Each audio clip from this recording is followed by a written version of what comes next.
금강산 비로봉에 위치한 작은 남자에 틀어박혀 자나깨나 글만 읽고 있는 선비가 있었다. 이보시게 방구석 귀신 노릇 어지가 아니하고 우리 곡차라도 한 잔 나눔세. 스님이 방문을 열고 호리병을 흔들어 보였다. 스님께서 곡차라니요? 난 해탈했으니 상관없네. 어서 나오시게. 선비는 마지못한 듯 따라 나섰다. 잠시 후 두 사람은 달빛과 단풍이 어우러진 절경에 자리를 잡고 앉아 술잔을 돌렸다. 술이 한숨배 돌자 스님이 궁금한 듯 물었다. 이보게, 자네처럼 잘생긴 젊은이가 무슨 일로 세상을 등지고 이곳에 왔는가? 다 그놈의 연한 때문이지요. 선비는 한숨을 쉬었다. 연한이라? 그 구미가 동안에 그려. 어디 사연이나 함 들어보세. 스님의 최근에 선비는 마지못한 듯 말문을 열기 시작했다. 그의 이름은 백인옥으로 고향 횡성에서 한양으로 올라와 먼 친척벌인 김대감 집에서 식객 노릇을 하며 과거 준비를 하고 있었다. 어느 날 밤 책을 읽고 있는데 느닷없이 웬 처녀가 뛰어들어왔다. 백인옥이 출입을 할 때 담장 너머로 내다보곤 하던 이웃집 처녀였다. 처녀는 백인옥을 너무나 연모한 나머지 담을 넘어왔다며 동침해 주기를 원했다. 나는 고향에 조강지처가 있는 몸이요. 양반가의 교수가 부끄러움도 모르고 이게 무슨 짓이요? 부모님에게 이르기 전에 냉큼 돌아가시오. 백인옥은 엄하게 꾸짖고 처녀를 쫓아보냈다. 그런데 상상하지도 못한 일이 벌어졌다. 수치심을 견디지 못한 처녀가 목을 매 자살을 한 것이었다. 그날 이후 백인옥은 밤마다 악몽을 꾸었고 낮에도 처녀의 환영이 보이고 귀신의 곡성이 환청으로 들려와 아무 일도 할 수 없었다.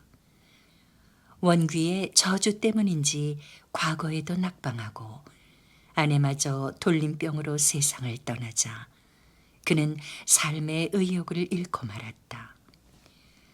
이왕지사 죽을 바엔 금강산 절경에서 몸을 던지리라 결심하고 비로봉에 올랐는데 죽는 것도 쉽지 않더군요. 그래, 자일 비라며 세월만 죽이고 있답니다.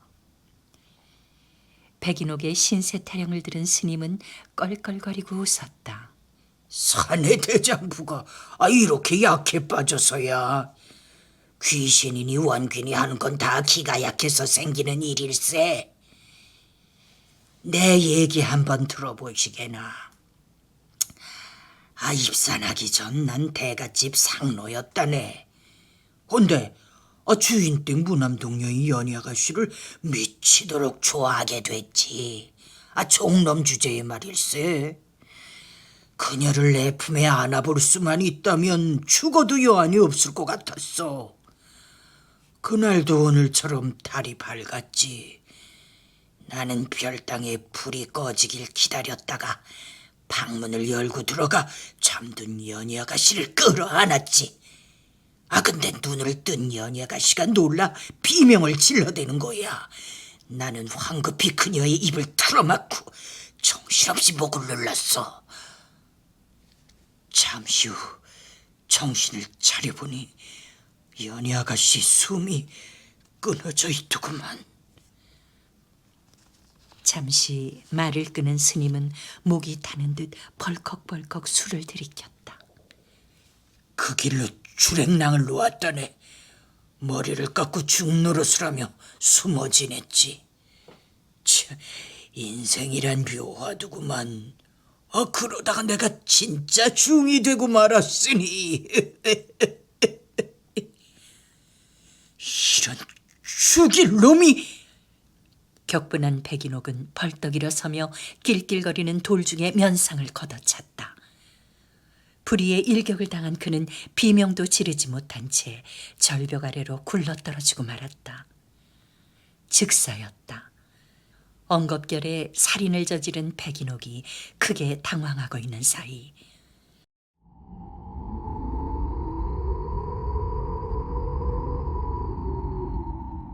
회오리바람이 일고 허공으로부터 여인의 음성이 들려왔다. 나으리, 감사합니다. 소녀는 저 상로놈에게 억울하게 죽은 연희의 넋입니다. 은혜에 보답고자 나리에게 붙어있던 원귀를 설득해 영계로 돌려보냈으니 안심하시고 속세로 돌아가소서. 여인의 음성이 사라지자 백인옥은 마치 꿈을 꾼 듯 그 자리에 멍하니 서 있었다. 다음 날 짐을 챙겨 하산한 백인옥은 한양을 향해 발길을 재촉했다. 9월산 초입에 이르자 날이 저물어 주막에서 하룻밤을 유할 수밖에 없었다. 젊은 주모가 반겨주었는데 대단한 미색이었다. 소복을 한 걸로 보아 과수댁이 분명했다. 그날 밤 백인옥은 참을 수 없는 충동에 사로잡혀 안방문을 열고 들어가 주모의 손을 덥석 잡았다. 오늘 밤 그대와 인연을 맺고 싶소. 그러자 주모는 잡힌 손을 살포시 빼며 쇠내가 쓴 글귀에 짝을 재운다면 선비님의 청을 들어드리겠습니다. 말을 마친 주모는 붓을 들고 약 결연 어금냐. 만약 우리 두 사람이 오늘 밤 인연을 맺는다면 이라고 썼다. 이를 본 백인옥이 전생의 인연이 이어지니 백년해로 하리라 하고 짝을 채우자 주모는 다시 붓을 쥐고 고랑곡 어황천 죽은 남편이 황천에서 통곡할 것이요 라고 썼다. 정중한 거절이자 은근한 꾸지람이었다. 백인옥은 정신이 번쩍 들었다. 한순간에 음심을 다스리지 못한 자신이 부끄러웠다. 선비로서 부끄러운 짓을 하였소. 용서하시오. 백인옥은 주모에게 깊이 사과하고 황망히 그곳을 떠났다. 한양에 도착한 백인옥이 전에 식객으로 있던 김대감 댁을 찾아가니 그곳에도 많은 풍포가 있었다. 백인옥의 친구였던 김대감의 아들은 갑작스런 병으로 세상을 떠났고 하나뿐인 자식의 죽음에 충격을 받은 김대감은 세상과 담을 쌓고 며느리와 함께 외롭게 살아가고 있었다. 자네를 보니 죽은 아들이 돌아온 듯하구나. 과거 시험 때까지 우리 집에 기거하면서 공부하는 틈틈이 내 말벗이나 해주게나. 김대감은 눈물을 글썽이며 백인옥을 붙잡았다. 그날 밤 백인옥은 오랜만에 포근한 이부자리 속에 누워 잠을 청하고 있었다. 막 잠이 들려는 순간 누군가가 살그머니 문을 열고 들어오더니 이불 속으로 들어왔다. 짜릿한 여인의 분냄새가 코를 자극했다. 죽은 친구의 아내 이씨였다. 그녀는 백인옥의 가슴을 파고들며 흐느꼈다. 참으로 난감한 순간이었다. 그때 백인옥의 뇌리에 주모의 글귀가 떠올랐다. 부인의 청을 받아들이기 전에 내 한 가지 보여드릴 게 있소. 백인옥은 붓에 먹을 찍어 약 결연 어금냐 고랑곡 어왕천 만약 오늘 밤 우리 두 사람이 맺어진다면 죽은 남편이 저승에서 통곡할 것이요 라고 썼다.